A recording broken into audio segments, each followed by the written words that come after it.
I'm Evan Hammonds for Bloodhorse.com, and welcome to the Triple Crown Endgame edition of After the Wire, where we just witnessed a wild and woolly 48 hours at Belmont Park with the Belmont Stakes and the stunning loss of I'll Have Another and his Triple Crown bid. Now, we were happy he wasn't seriously injured, but we were disappointed we won't see him run again and won't soon forget the brilliance he showed in his all too brief 4-race, 3-year-old campaign. Strange things just seem to happen at Belmont Park, and this year's sudden end to the Triple Crown bid is just one of the stranger ones we've seen. However, as Steve Bick pointed out, the old racetrack maxim is, one monkey don't stop the circus. So let's move on to the test of the champion. Now, Ahmed Zayat's lightly raced Painter got his trip at the 12-furlong Belmont, getting the lead and having things pretty much his own way on the front end. It was just the way you figured trainer Bob Baffert would draw it up.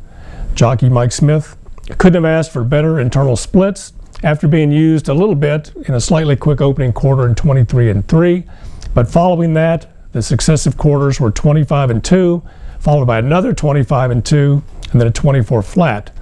Now, Addy Gunn made a nice move to contention, but perhaps it was a bit too soon under Julien Leparoux, and he flattened out in the final 3/16. Now, here's where Belmont Park experience comes in. Nobody, and we mean nobody, knows Belmont Park better than Johnny V, and he schooled us all again while guiding Union Rags for the first time. After the horrendous break in the Derby, where Union Rags was pinched, squeezed, shuffled, and left for dead under Leparoux, Velasquez was determined to get a good break in the Belmont, and he did. He secured a spot to save ground, which is something you don't necessarily want to do in a 20-horse field, but it's okay while facing 10 around big, expansive Belmont Park. Now, turning for home, Adigan came to Painter's flank, and Velasquez noticed this was his opportunity, and he said, "I saw Mike go to the whip left-handed. I thought this could be my chance, and I'd rather stay there and wait for a hole to open, and it just happened, and I got lucky." He's lucky that the hole opened, and he was also lucky that he had a good horse underneath him. Now, the victory was sweet vindication for Phyllis Wyeth, who bought her homebred back as a 2-year-old, and it was sweet vindication for Union Rag's long list of fans, many of which thought he was the one who should have been going for the Triple Crown in the Belmont. Now, the final time for the race, 2 minutes, 30 seconds, and 2/5, seems lackluster, but actually was faster than the last 2 runnings of the Belmont, run by Ruler on Ice and Drosselmeyer.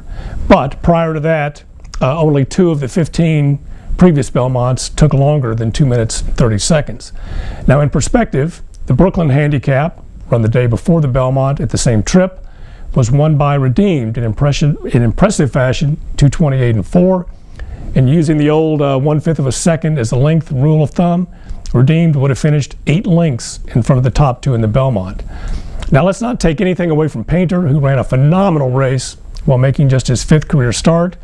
And let's give a shout out to owner Ahmed Zayat, who must have done something, we don't know what it was, but he must have done something to anger the racing gods. In the last 5 weeks, he's run 2nd in the Kentucky Derby, the Preakness in the Belmont, the last 2 in photo finishes. He also ran 2nd with Justin Phillip on Belmont Day in the True North, and ran 2nd the day before the Preakness when his Nero was beaten the nose by alternation in the Pimlico Special. The Belmont undercard is always one of the better racing weekends in North America. This year's 2-day run was no exception. Now, despite the breakdown of Giant Ryan in the True North, Acacia Electronica's electrifying finish was a marvel to see at the expense of Justin Phillip.